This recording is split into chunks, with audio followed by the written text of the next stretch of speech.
Ngayong araw wala akong pasok at dahil sobrang init sa labas, naghahanap na lang ako ng maluluto dito sa bahay kasi nagugutom na ako. Hindi nga rin naman ako makapunta ng palengke kasi nga tinatamad ako, sobrang init kasi. Tapos wala din akong stock dito sa bahay, buti na lang may nakita pa akong mga gulay. Itong mga gulay na to, tira ko lang to nung mga nakaraang nagluto ako. At dahil nga wala tayong matinong sangkap ngayon, gagawan na lang natin ng paraan kung paano natin maluluto ng mabuti itong noodles na to. Pero bago ang lahat, hello mga buddy, ako nga po pala si Hisam at isa po akong OFW dito sa Saudi Arabia for almost 10 years. Nagtatrabaho po ako dito bilang isang merchandiser sa loob ng supermarket sa loob ng isang hospital. Pero teka lang muna mga buddy, before we jump into this video, let me introduce you our sponsor for this vlog, the Dr. Care Training Center, the only training center here in Saudi Arabia who offer the high quality training for caregiver but with the lowest amount of money. Can you imagine, my friend? The Dr. Care Training Center is offering you a 2-month course of caregiver for just a month of 2,900 riyals. You can be a certified caregiver in just 2 months of training. So what are you waiting for? The enrollment now is going on. For more details, please visit their Facebook page at Dr. K Training Center. And don't forget to use our code ATIHISAM for 100 riyals discount. And now, let's go back to the video. So ayun na nga mga buddy, nawala na ako sa tono. Huy, baka hisam yan. Actually, sobrang napakadali lang lutuin neto. Kailangan mo lang naman ihanda yung mga sahog mo pero hindi mawawala dyan yung sibuyas at saka yung bawang. Sinunod ko na din yung cabbage at saka nag-prepare na din ako ng eggs. 2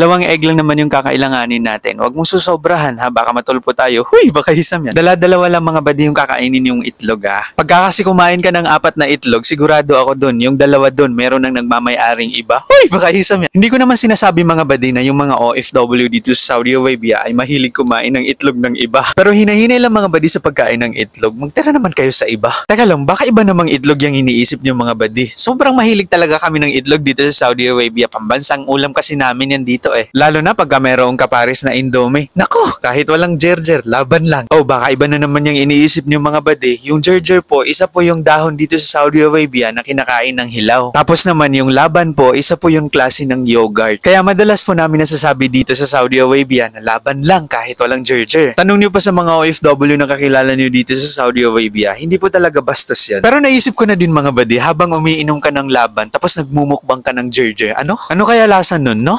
Masarap siguro. Huy, baka hisam yan. But anyway mga buddy, balik na nga tayo dito sa video ko kung ano-ano naiisip ko eh. Ang pagluluto na ito mga buddy, para hindi masyadong malata yung noodles natin. I mean yung fried noodles or yung pansit canton. Ihiwalay mo lang ng pagluto yung mga gulay natin. Simple lang naman, para ka lang nagluto ng pansit. Yun nga lang, ang gamit natin dito ay pansit canton. And believe me mga buddy, sobrang sarap nito pang merienda. Lalo na pagka meron kang slice sandwich. Or yung pandesal baga, nako, sobrang sarap no ni Paris dito. Pero since ako, sobrang nagugutom naman na din ako, iuulam ko to sa kanin. Perfect din to pang ulam sa kanin mga buddy. Pero madalas ko to ginagawa sa madaling araw. Kung matagal na kayo nakafollow sa aking Facebook page doon sa main page ko, alam niyo minsan gumigising talaga ako na madaling araw para magluto ng kakain. Syempre dahil kakain na tayo, magpe-pray din tayo. Wag natin kakalimutan mag-pray. Wag natin kakalimutan magpasalamat palagi kay God. Kasi lahat ng meron tayo ngayon galing sa Kanya. Kung may isa man akong hindi nakakalimutan sa araw-araw na pamamalagi ko dito sa mundo, yun ay ang magpasalamat kay God. Kasi kung iisipin natin, hindi natin kayang sukatin yung mga blessings na binibigay niya sa atin. Basta, thank you Lord sa lahat ng blessings. Syempre, pagka Filipino ka, ito talaga yung pinakamasarap na part. Yung position ng pagkain ng unggoy-unggoyan, ang sarap na ito. The best talaga pagka nakaangat yung paa mo. Ewan ko ba kung bakit ang sarap-sarap kumain pagka mayroong nakaangat na paa. Huy, baka ibang paa na naman yung nasa isip niyo ha. Pero seriously, masarap din naman yun. Huy, baka isam yan. At tulad na nakasanayan, sa dami ng kinain ko, kailangan kong tunawin yun. Kaya nag-jogging na din ako nung bandang hapon. And as usual, nandito na naman ako sa favorite place ko, sa Dalampasigan. Sobrang nakaka-relax talaga yung sunset dito. Ang ganda pagmasdan. Basta ito talaga yung pinaka-favorite ko, yung sunset.